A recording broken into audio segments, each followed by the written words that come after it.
So we mentioned before we started, we had the beginnings of a conversation about COVID. Yes.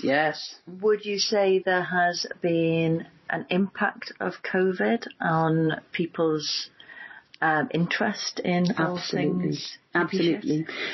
Witch school this year has gone mad. It really, really has, to the point where I've actually had to put on, I'm doing an online witch school. I've got a year 2 witch school that is running for, it's almost like building on the first year that these guys did pre-COVID and we had to stop. So they're coming back for their second round, which is all new and different and interesting. More of a practical magic feel to it. And then I've got 2 year 1 classes running at the Vault in Wallsend, which is phenomenal. I was only expecting to do 1, but I've filled 1 and I've filled the second one. I've still got more people wanting to sign up. Oh, wow. And the online one as well. So it means I can reach out to people who aren't necessarily in the Northeast or can't, commit to that night. And it's knocked my socks off, to be honest with you, because I really wasn't expecting such a huge response. But so many people have been in a very isolated situation for a very long time. And again, we'll come back to this programming idea that we've been kind of programmed to believe that being around other people isn't very safe. And when we are around other people, the amount of fear is quite palpable in the air. Yeah. I think is probably the best way to put it. So people are looking for a way to connect on a social level, never mind anything else. Take the fact that when we are forced into solitude, when we are forced out of our usual routine and life and given time to sit and think about things or see the world from a different perspective or a different point of view, we often find a little door inside opening that starts to show us new things inside ourselves. And because of this, people have become a bit more open to the fact that there's got to be another way to feel better. Yeah. I can't just go and sit in the pub with my friends. There's got to be another way to feel better. I can't go to the cinema. There's got to be another way to feel better. I mean, you look at a lot of, NHS staff who've been worked off their feet, who haven't had a lot of support to come out right to say They've things. had a round of applause once a week. Yeah, what else do they need? They've been clapped. Woohoo! These guys are faced with now the decision, do I carry on in this environment? Yeah. I want to help people. I want to be there to support people. I want to, do what I came here to do. But they're now jumping through hoops and red tape and they're working to the point of exhaustion. There's got to be more. There's got to be another way to feel better. My job used to make me feel better, and now it's not making me feel better. So there's so many people in different situations that are now looking for different ways to feel better. And, people are turning up with that feeling of the missing jigsaw piece, that feeling that there's a bit of wholeness that isn't there for them, and they're wanting more. They're wanting more. Lockdown in some circles was seen as the possibility of the Great Awakening, people waking up to the fact that there is more. I think some people have embraced this. I think some people haven't. It felt like the first lockdown was. Yeah, because we were forced into such isolation and the fear was so crazy and nobody knew what was going on. The second lockdown, the third lockdown, all the tears and everything, and people just started to think, here we go again. And people did just get annoyed and did what they wanted to do anyway. And got frustrated because there wasn't a consistent message that went out for everybody. That first lockdown was seen as a bit of a great awakening, and the people who have used this to their advantage, let's say, have discovered that they want to feel, and they want to feel more. And whether that's through witchcraft, whether that's through meditation, whether that's through a new hobby like, salsa dancing or whatever, people are reaching out for more. Yeah. And it's about taking life. One of my hashtags for my business is actually hashtag taking life from shite to bright. Oh, I like that. And that's what it's about. It's about looking at life and going, I don't like this. Okay, so what can I change? Mm-hmm. And taking control over it so that you can not just design or create, but embrace and step into the results of that design and creation that's in your mind. So we've all sat in this isolation and silence going, oh, I wish life looked like this, or I wish life looked like more friends. I wish life looked like more magic. I wish life looked like a prettier garden, whatever. And now is the time to go, okay, well, we've been let out of our cages. Let's go grab this stuff. Let's go do it. And after being held back for so long, people are now, whether it's impatient, whether it's empowered, I don't know. But people are grabbing this stuff. Yeah. And people are at a point where they're sick of having to be told the same things. I'm not feeling good. Right, take pills. Now, don't get me wrong. There's a time and a place for pills. There's a time and a place for doctors. I'm not saying that witchcraft will, cure all of your issues and problems. I mean, I believe that it can. I'm not encouraging anyone to, start doing anything that is not advisable. But there's a place for everything, I guess, is what I'm trying to say. Let's attack more negative issues from all different angles at the same time. Yeah. Use medicine with meditation. Use medicine with witchcraft and spell work and healing. Why can't you have a bit of everything in there? So if you have a problem and you go to the doctors, and there are a lot of mystery illnesses out there, emotional and mental illness is something that is still a bit of a mystery. There's certain things that you can get help for, but you often have to wait. And there's a lot of things like the autoimmune stuff. Oh, my goodness. Rife at the moment. Absolutely. Particularly impacted by COVID. Yeah. And the medical profession is doing its best, but doesn't really have a clue about a lot of this stuff. I was diagnosed with Graves' disease a good few years ago, which is a thyroid disease. And that's gone now. I don't have that anymore. And you know how I got rid of that? I talked to my thyroid. Interesting. I talked to my thyroid every day and told it was appreciated and loved, and went back to see my consultant to be accused of buying medication on the internet. No way. Because they didn't believe that my levels from beforehand could ever get to the levels, my current levels of all the different chemical things they measure. They didn't believe I could do that by not taking medication. Wow. And I did. See, that's the kind of thing that's like evidence, isn't it? Yeah, absolutely, absolutely. And you know what? Within that, I did change what I ate, and I did meditate more, give myself more peace. But I did that because my thyroid told me that's what I needed. And by talking to my thyroid, I felt better and more empowered. So I had more confidence to make the right food choices and cut out different food groups and, experiment with things. And it worked. It just got better. Yeah, I put crystals on my throat, and I listened to what the energy of that area of my body had to say to me. And it went away, and I didn't take medication. It was the Graves' disease was at a point where they wanted me to go in and have it my thyroid radioactively blasted and killed off, and then I would be on medication for the rest of my life. And I said no. Yeah. I said no, and that was right for me. And I went home and I turned a corner and made it gone. There is nothing that can't be healed. And whether you're healing with plant medicine, whether you're healing with meditation, whether you're healing with Reiki, whether you're healing with witchcraft, prayer, crystals, there's something out there for every single thing. And some people might call it the placebo effect. Yeah, but it comes from in here. It's thoughts. You set that intention to make something better, and it will get better. We're meant to be well. We're meant to be well and happy.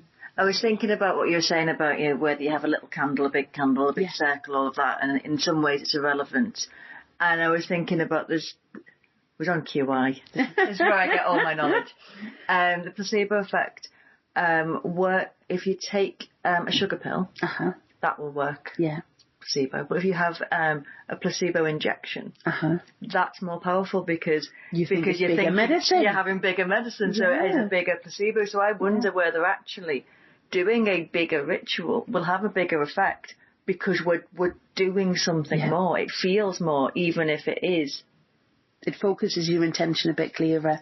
Yeah. You get that clarity. You get the momentum as well, because there's not much momentum you can build in a minute of sitting writing on a bay leaf and holding it in your hand. You get a bit of momentum going.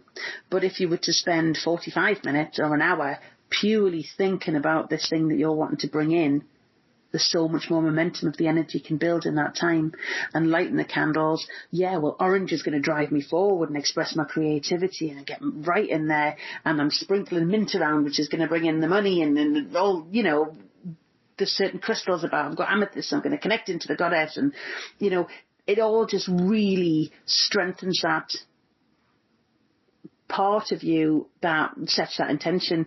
And the clearer the picture, the more likely you're going to get, or should I say, the clearer the feelings about the picture, the more likely your spell's going to come true, your intentions are going to manifest, your dreams are going to pop up literally out of nowhere. Would you say that anybody can access this? Yes. Biggest yes ever. Sorry. No, good.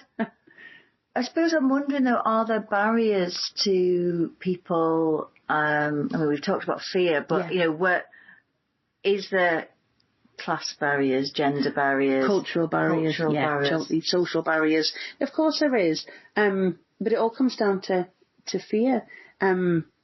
People are afraid to step out and be different. And if you have been brought up in a culture where you will be burned or persecuted or stoned to death for helping deliver a baby, for using some herbs and some medicine, and I'm not talking past life because it sounds a bit, that happens now, in some countries, then people aren't going to embrace the side of themselves. If you have been brought up in a certain state in America where, to talk to any sort of energy except the one God, you're going to get persecuted and the persecution runs really flipping deep. You're not going to open to that sort of thing. If your parents were, lived through a generation of persecution for different spiritual beliefs, you're not going to feel safe letting yourself into that belief. Oh, that's interesting. I mean, it's ancestral DNA programs you with a lot of what you believe now. So, your head, if, for example, you had a great aunt who was burned for being a witch, whether that was in Salem, in England, in Pendle, doesn't matter where it was. She was burned for being a witch because she sold little packets of herbs that helped settle tummies and that helped people feel a bit more fruity, or that help people have thicker hair to wash their hair in, or helps people not have hay fever in their eyes, or whatever. So she was burned for being a witch because she was seen as someone who, was in leagues with the devil. That DNA is passed down generation. We are created with the DNA of our grandparents physically within us because our mother was in our grandma's tummy. It is a science thing. Yeah. It's not just some weirdo sitting here going, oh yeah, DNA, ancestral, blah, blah, blah. It is a thing. It's scientifically measurable. And in the DNA, it's not just, what colour hair we have or whether we have, good bones or green eyes. In that DNA is values, it's beliefs, it's programming. And some of this is switched on. I don't know the technical terms, but like certain genes are switched on or switched off depending on life experiences. Absolutely, yeah. And it's safe to be this way. It's safe to be that way. And what happens when we grow up is we just look for approval. We want to be more like our parents. Before we discover who we are, because we adore our parents, and it's like, they're obviously the best people on the planet. I want to be more like you, until you become a teenager, and then that's the last thing that you want to do. For example, up until very recently, I had a fringe. It was a straight across fringe. It was cute. I liked it. Through lockdown, it grew out because there was no way it wasn't going to do that. So I started sweeping it across the side, putting a little clip in, wearing it over. My daughter, who was 7, she has always had a fringe too. She doesn't want a fringe anymore because Mommy doesn't have a fringe. Do you know what I mean? Yeah. Because this is what we do when we're that age. This is what we do. We look for approval from the people who are closest to us. So we hook on to the bit of DNA that's in us that tells us it's right to do this, and it's right to believe in that, or it's wrong to believe in that, and it's wrong to do that. And we kind of use that as our guidelines for life. Okay, this is who I am, and this is where I want to go. As you say, until you hit teenage years, and this is why it's so hard to start discovering who you are, because you've already been programmed to be a certain way. So if in that program you have a message, a belief that tells you it's not safe to do anything that is not Christian, it is not safe to do anything that is could be seen as devil worship, It's not safe to play with tarot cards. It's not safe to light candles. It's not safe to do whatever, because you've got an ancestor somewhere down the line, or perhaps in a past life somewhere down the line it was you, you know. You've lived through that. You've lived through being stoned to death or burned or hung or whatever. You're going to carry the struggle. And there's also the present moment culture of whatever you're living around, be it poverty, be it strict religious kind of beliefs, whatever is kind of pushing you down, potentially. Yeah, absolutely. And, you know, a witch in the olden days, that's, you know, we talked about people selling packets of herbs and midwives and all that sort of stuff. You know, who are the witches today? Anyone who's different, anyone who steps outside that norm, anyone who steps outside that controllable energy, you know, they're the witches. They're the witches. Yeah. I think we could just talk all day. Yes. But any final things that you would like to share? Any final message for the listeners? Oh, message for the listeners. I've got a million now. Which one do I pick? We're not meant to be afraid. We're not meant to, I mean, a healthy dose of fear, you know, stops us walking off cliffs and jumping under buses and things. But we're not meant to be afraid of who we came here to be. We each came here to be individual and unique and magical and successful and happy, and to thrive in an environment that we create through our own intention. So stop being afraid of being you. Whatever you is, whether it's a witch, whether it's a jet skier, whether it's a cake baker, a salsa dancer, a podcaster, absolutely. Just don't be afraid to be you. You are, and we all are, as humans who are extensions of that magical energy out there. We are loved and we are guided, and we are never, ever alone. And it is time to allow yourself to be more open and receptive to the messages that are coming through, like the vans that pull out in front of buses and the feathers that appear in front of us, like the feelings within us. This feels good, this feels right, things popping up, things happening, the magic, that's the magic. Breathe in that sunset and see the miracle that life actually is. And don't just let life happen to you. Embrace it, take control of it, and really, really live it. Get the most out of every moment. And some moments might not be easy, but that's okay too. That's okay too. Just be who you are and enjoy being who you are.